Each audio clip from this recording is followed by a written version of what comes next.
প্রিয় দেশবাসী, পবিত্র মাহে রমজানের সিয়াম সাধনা উপলক্ষে আপনাদের সকলকে আমার আন্তরিক মোবারকবাদ জানাচ্ছি। সেই সঙ্গে সকলকে জানাই পবিত্র ঈদ উল ফিতরের অগ্রিম শুভেচ্ছা। ঈদ মুবারক।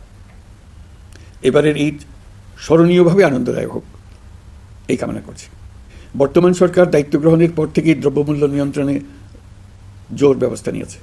রমজান ও ঈদে বড় চ্যালেঞ্জ ছিল জিনিসপত্রের দামের লাগাম টেনে ধরা, বিদ্যুৎ সরবরাহ নিশ্চিত করা।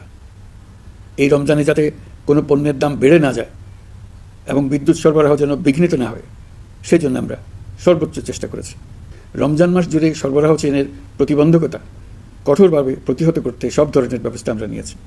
দেশের সকল জায়গা থেকে খবর এসছে যে এই রমজানের দ্রব্যমূল্য আগের তুলনায় কমেছে, জনগণ স্বস্তি পেয়েছে।